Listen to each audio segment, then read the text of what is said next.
Wabarakatuh. Alhamdulillah nahmaduhu wa nasta'inuhu wa nastaghfiruh wa na'udzu billahi min syururi anfusina wa min sayyiati a'malina may yahdihillahu fala mudhillalah wa may yudlil fala hadiyalah. Asyhadu an la ilaha illallah wahdahu la syarikalah wa asyhadu anna Muhammadan abduhu wa rasuluh. Allahumma shalli ala sayyidina Muhammadin sayyidil mursalin wa ala alihi wa sahbihi ajma'in, amma ba'd.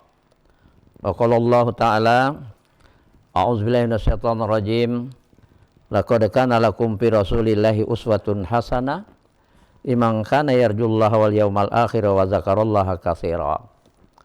Shadaqallahul azim. Hadirin para pemirsa TVRI Sumatera Selatan yang dimuliakan Allah SWT. Syukur alhamdulillah sore hari ini kita jumpa lagi pada acara TVRI Sumatera Selatan, dan tema kali ini adalah hikmah Maulid Nabi Muhammad sallallahu alaihi wasallam. Salawat dan salam semoga dilimpahkan buat junjungan kita Nabi Muhammad sallallahu alaihi wasallam serta keluarga beliau, sahabat-sahabat beliau, dan pengikut-pengikut beliau. Untuk barokahnya kaji kita ini, mari kita sama awali membaca umul kitab li hadhihi niyah wa la kulli niyatin shalihah wa ila hadratin Nabil Mustafa Muhammad sallallahu alaihi wa alihi wasallam. Al-Fatihah. A'udzubillahi minasyaitonir rajim. Bismillahirrahmanirrahim. Alhamdulillahi rabbil alamin, arrahmanir rahim, maliki yaumiddin. Iyyaka na'budu wa iyyaka nasta'in, ihdinas siratal mustaqim, siratal ladzina an'amta 'alaihim ghairil maghdubi 'alaihim waladdallin. Amin. Para pemirsa TVRI Sumatera Selatan yang dimuliakan Allah SWT, setiap masuk bulan Rabiul Awal, maka di masjid-masjid, di mushola, di pertemuan-pertemuan diadakan acara peringatan Maulid Nabi Muhammad sallallahu alaihi wasallam, memperingati hari kelahiran Nabi besar Muhammad sallallahu alaihi wasallam. Dan tema kita kali ini adalah hikmah Maulid Nabi Muhammad sallallahu alaihi wasallam. Tidak terhitung hikmah dilahirkannya Nabi Muhammad sallallahu alaihi wasallam di muka bumi ini. Maka para mubaligh menyampaikan bermacam-macam hikmah. Maka secara spesifik pada sore hari ini, hikmah daripada dilahirkannya Rasulullah sallallahu alaihi wasallam, bahwa beliau diberi amanah oleh Allah Subhanahu wa taala untuk menyebarkan agama Islam, agama yang diridhoi oleh Allah Subhanahu wa taala. Innad dina indallahil Islam. Sungguhnya agama yang diridhoi oleh Allah Subhanahu wa taala itu adalah Islam. Rasul menyatakan dalam sebuah sabda beliau, tuba liman hudiyalil Islam. Berbahagialah orang yang mendapat hidayah untuk masuk menjadi penganut agama Islam. Orangnya disebut muslim. Siapa muslim itu? Kata Rasulullah SAW, man salimal muslimuna min lisanihi wa yadihi. Orang muslim itu, orang muslim yang lain itu selamat dari lisannya dan dari tangannya. Artinya selalu muslim itu damai.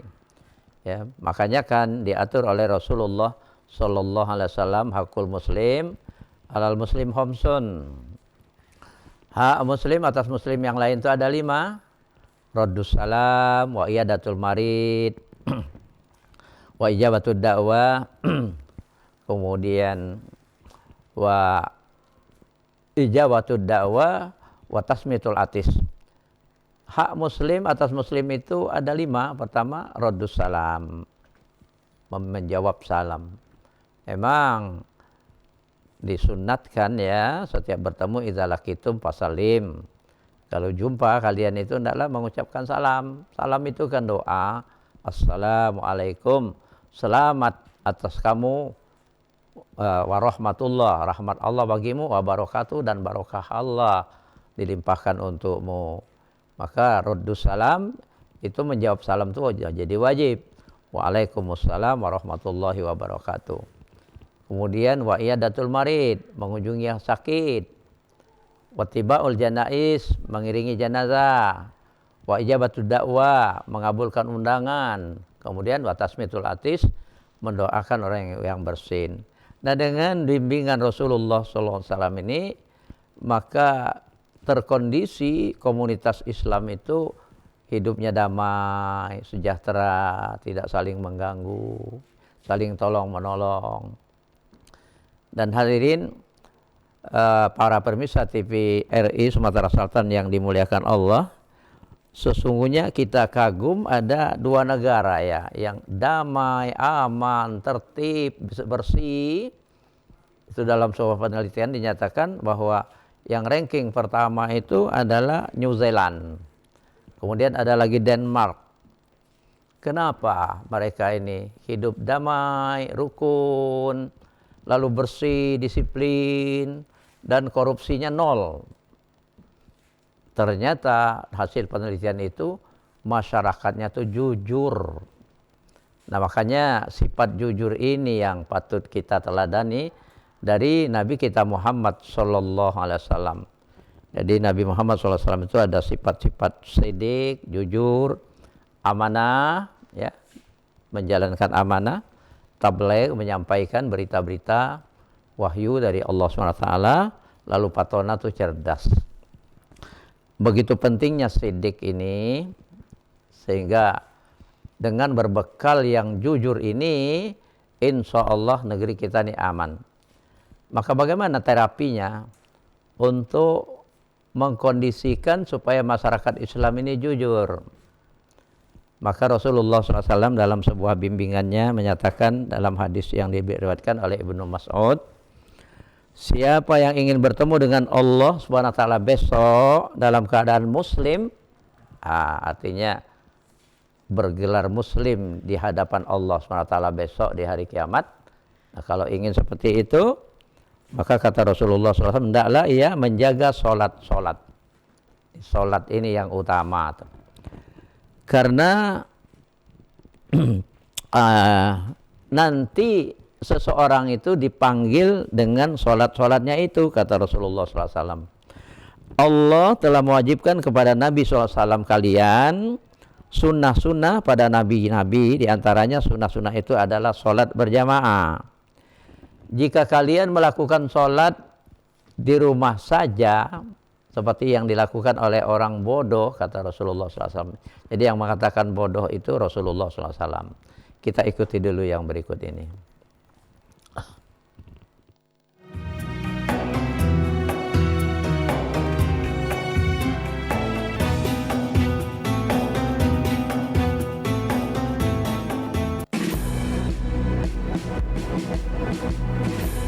Jalani hari dengan tiga wajib, wajib iman, wajib aman, wajib imun.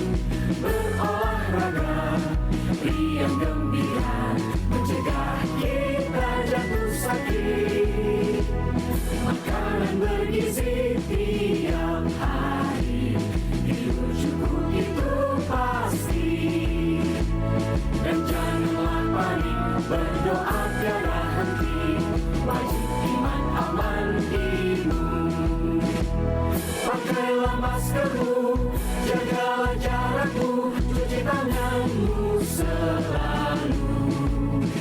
Kita raih bahagia dengan iman aman imun, badan sehat bangsa kuat. Kita raih bahagia dengan iman aman imun, badan sehat bangsa kuat. Di masa-masa pandemi kayak gini, jangan lupa untuk rajin cuci tangan ya, Pak.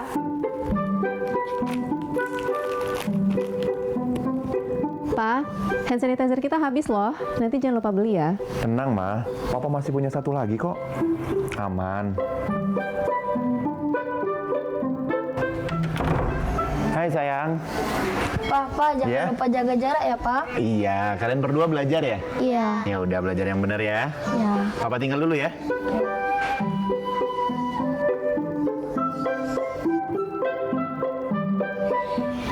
Tuh kan Pak, anaknya udah ingetin jaga jarak, maskernya juga jangan lupa dipakai dong. Makasih ya, Ma.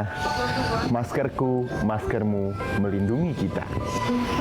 Ma, Pa, dengan menjaga jarak kita tetap bersatu. Sekarang siapa yang mau pakai hand sanitizer? COVID-19 dapat dicegah dengan 3M, memakai masker, mencuci tangan, dan menjaga jarak.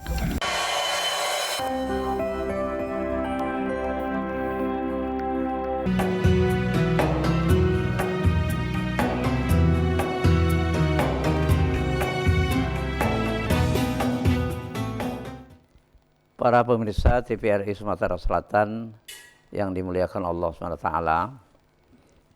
Jadi dari riwayat Ibnu Mas'ud ini bahwa Rasul SAW menyatakan, kalau kalian melakukan sholat di rumah kalian saja seperti yang dilakukan oleh orang bodoh, maka saja kalian akan sesat, kata Rasulullah SAW. Setiap orang yang bersuci dengan benar di rumah, kemudian menuju masjid untuk salat berjamaah, maka langkah demi langkah itu dicatat kebaikan oleh Allah SWT dan diangkat 1 derajat setiap langkah itu untuknya dan dihapuskan 1 kejahatan atau dosa dari dirinya. Kami telah melihat sendiri, kata Rasulullah SAW dengan mata kepala, bahwa orang yang meninggalkan sholat berjamaah itu hanyalah orang-orang munafik yang terkenal dengan kemunafikannya. Nah, jadi terapi untuk menjadi jujur itu menghindari sifat-sifat munafik. Munafik ini kan kalau berbicara suka bohong, kalau berjanji suka ingkar, kalau diberi amanat khianat. Jadi penyakit ini diterapi melalui sholat berjamaah. Dalam hadis yang lain Rasulullah menyatakan, man sholla arba'ina yauman fi jama'atin yudriku takbiratal ula kutiba lahu bara'atan. Bara'atu minan nar wa bara'atu minan nifaq. Rawahu Tirmizi. Siapa yang sholat 40 hari berjamaah mengikuti imam dari takbiratul ihram, maka dia memperoleh 2 kebebasan. Bebas dari api neraka dan bebas dari munafik. Karena itu ya, untuk mencapai suatu negeri yang masyarakatnya jujur seperti Denmark dan New Zealand tadi itu, padahal Denmark dan New Zealand itu bukan negara Islam ya, lebih banyak non-Islam, sedikit sekali minoritas muslimnya. Tapi dengan penataan sedemikian rupa sehingga negeri itu negeri yang sangat aman, tertib, bersih, dan pintu rumah tidak perlu dikunci, saking amannya. Ini mestinya di negeri muslim yang aman seperti ini. Nah, karena itu terapi dari Rasulullah SAW itu sholat berjamaah, 40 hari sholat berjamaah mengikuti imam dari takbiratul ihram, maka dia bebas dari api neraka dan bebas dari munafik.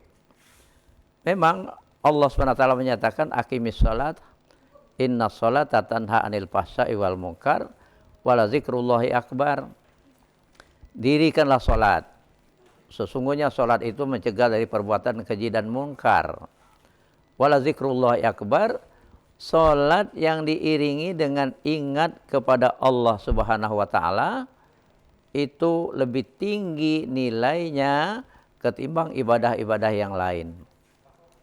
Oleh karena itu kuncinya supaya sholatnya bermakna, sholatnya berfungsi tanha anil fahsya'i wal munkar, maka ada beberapa hal yang perlu diperhatikan. Di samping sholatnya sholat berjamaah, lalu sholat ini kan ditinjau dari ilmu tasawuf, ada 4 tingkatan. Pertama, as-sholatu ma'al ghaflah. Kedua, as-sholatu ma'al yaqdha. Ketiga, as-sholatu ma'al hudur. Dan keempat, as-sholatu ma'al ghaibah. Nah, hadirin para pemirsa TVRI Sumatera Selatan yang dimuliakan Allah SWT, as-sholatu ma'al ghaflah ini sholat yang fisiknya sholat, mulutnya yang mengucapkan bacaan-bacaan di dalam sholat, tapi hatinya melanglang buana kemana-mana. Ini tidak diiringi dengan hati. Ya, sholat seperti ini, inilah yang sholat ma'al ghaflah itu. Dan sholat seperti ini, menurut Rasulullah SAW belum berfungsi tanha anil fahsya'i wal munkar. Yang kedua, as-sholatu ma'al yaqdha. As-sholatu ma'al yaqdha ini pada awalnya dia ingat ketika mengucapkan takbiratul ihram, dia menyertakan niat di dalam hatinya, ingat lillahi ta'ala, karena Allah SWT. Tapi sampai akhir sholatnya dia lebih banyak melanglang buana kemana-mana. Nah ini memang sholatnya tidak batal, seperti ditanyakan oleh orang Badui kepada Rasulullah SAW, ya Rasul, kami ini petani gandum, waktu sedang sholat kami teringat gandum yang belum selesai ditanam. Apakah sholat kami batal?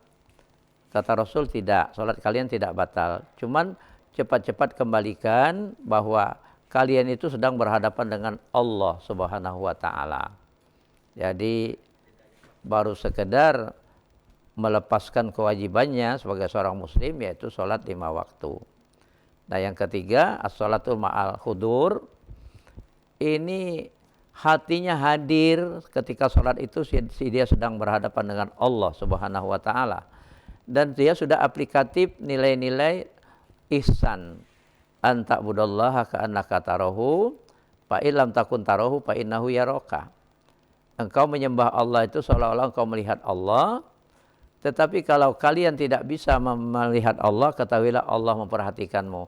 Maka tuntunan Rasulullah SAW, pandanganmu ke tempat sujud, jangan menoleh, karena Allah sedang memperhatikanmu.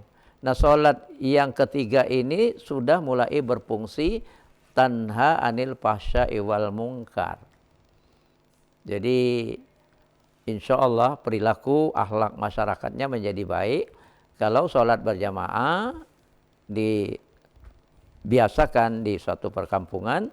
Kemudian sholatnya sholat mulai yang tingkat ketiga ini, as-sholatu ma'al hudur, dengan hatinya. Kita ikuti dulu yang berikut ini.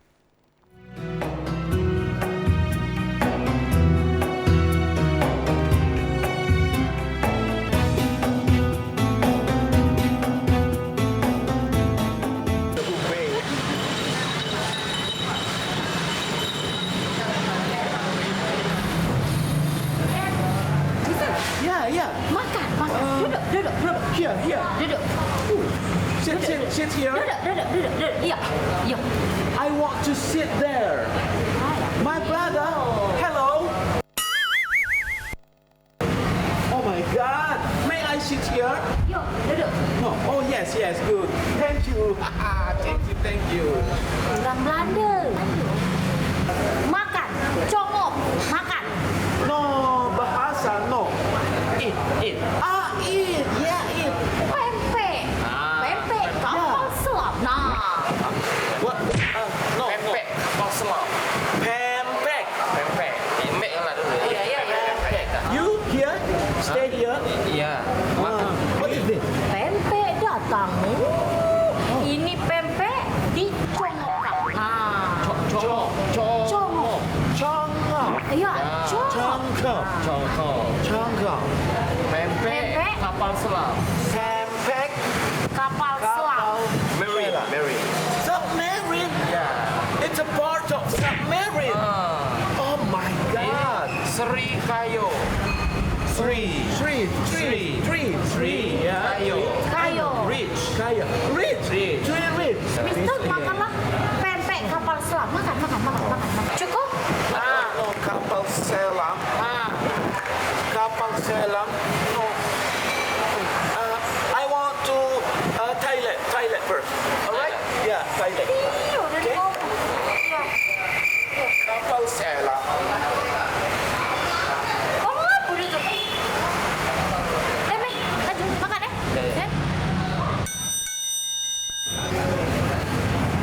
Australia. Dunia. Namun Mang Daud. Tempat tanggal lahir Pegayung. Bukan orang Belanda. Hello, brother. Wong dusun ini.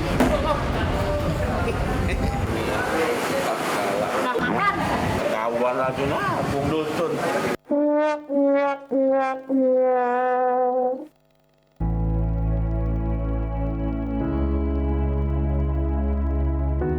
Pemirsa TVRI, pandemi COVID-19 belum berakhir. Sesuai anjuran Presiden, kita semua wajib pakai masker. Jangan pernah lepas masker saat bertemu orang lain. Mari disiplin. Indonesia pulih, Indonesia bisa.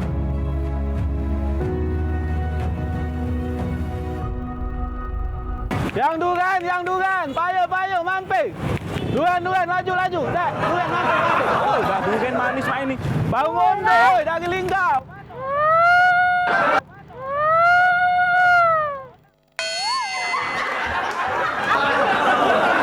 Duran dek, dak ada pulak semangkuk. Ini nah, ambil lah. Habis sih bayar aku ni, penglaris juga. Nah, kalau ini 30, ambil 30. Ini 20 tak apa-apa. Ya. Jangan tak berjadian, Bang. Mamang ini berjual no. Dah tu betul. Nah, jangan tak jadian kita deh. Oh, Nah, apa? Aku mbak yang ini deh. Kamu yang ini. Nah, alam. Nah, Berapa? Ya. Sikok 2.000. Ya. Sikok 2.000. Getah basah. Ya, tak apa-apa. 2.000 2.000. Jadi ya, jatuh ya. Belakang mamang ini. Gancang masuk surga. Ya, tapi ada syaratnya. Tunggu sini. Oh, dah apa-apa lagi. Ini yang besar ini, ya, kamu sama kunjuk ke 2.000. Ya. Tapi syaratnya, adek tunggu di sini. Apa yuk? Agek mamang ke pojok jembatan Ampera itu. Mamang babit ke dari pojok. Sambut. Durennya ya, kunjuk ke 2.000. Tak basah.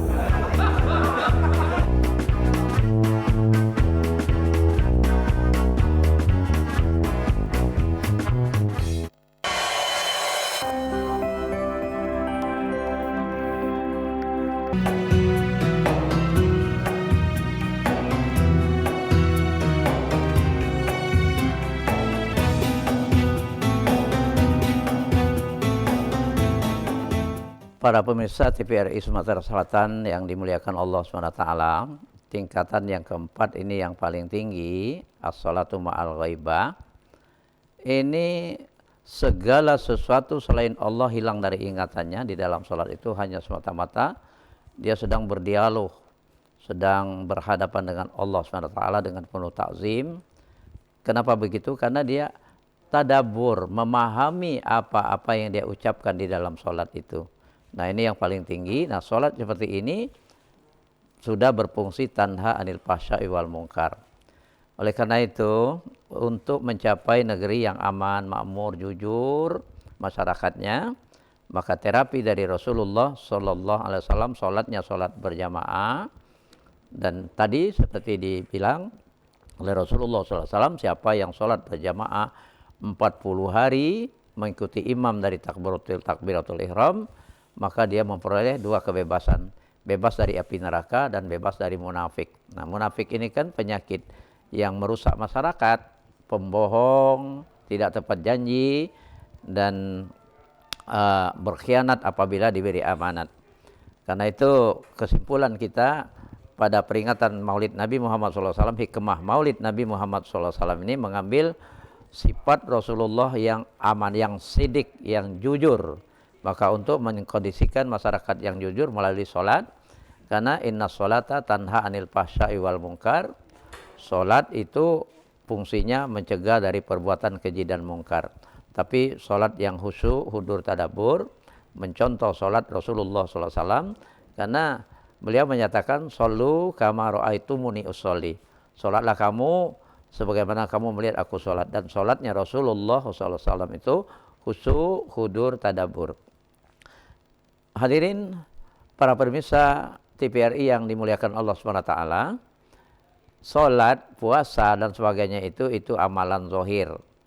Itu diumpamakan jasad. Dan jasad ini perlu ruh. Kalau jasad tidak punya ruh, artinya jasad itu mati. Apa ruh di dalam ibadah ini? Ruh untuk ibadah ini adalah ikhlas. Wa ma umiru illa liya'budullaha mukhlishina lahuddin. Tidaklah diperintahkan kecuali hamba Allah ini diperintahkan beribadah dengan ikhlas dalam beragama ini. Nah, dengan ikhlas ini ada 3 tingkatan. Ikhlasul khas, ikhlasul awam, ikhlasul khas, dan ikhlasul khawasul khawas. Ikhlas awam itu mereka melakukan apa-apa yang diperintahkan Allah ini karena perintah Allah. Jadi dia sholat karena merasa itu perintah Allah SWT, dia laksanakan. Dan di samping melaksanakan perintah Allah itu, dia mengharapkan untuk kehidupan dunia yang sejahtera dan kesejahteraan di akhirat. Ini secara awam. Sedangkan secara khas, dia hanya mengharapkan ingin menang di akhirat kelak dengan beribadah kepada Allah dengan ikhlas, karena ini perintah Allah SWT, dia mengharapkan sukses di akhirat kelak. Dan yang khawasul khawas itu semata-mata ingin menggapai ridho Allah Subhanahu wa taala. Karena itu kesimpulan hikmah Maulid pada hari ini, mari kita mencontoh akhlak Rasulullah SAW, yaitu sidik, jujur. Dan untuk jujur itu kita melalui proses melaksanakan sholat berjamaah setidak-tidaknya kalau 40 hari berturut-turut, insya Allah sifat munafik itu tidak akan lengket pada diri seseorang. Dan melaksanakan segala sesuatu itu dengan tingkatan-tingkatan, yaitu khudur dan yang as-sholatu ma'al ghaibah, as-sholatu ma'al ghaibah yang tingkatan 3 dan 4 itu. Kemudian sebagai ruhnya dari ibadah yang kita lakukan itu adalah ikhlas. Dengan demikian insya Allah ibadah kita bermakna dan terkondisi dalam sebuah komunitas muslim, masyarakat yang adil, makmur, sejahtera, saling menghargai satu dengan yang lain walaupun berbeda agama. Ini saja yang dapat disampaikan dalam kesempatan yang singkat ini. Subhanakallahumma wa bihamdika asyhadu an la ilaha illa anta astaghfiruka wa atubu ilaik. Wassalamualaikum warahmatullahi wabarakatuh.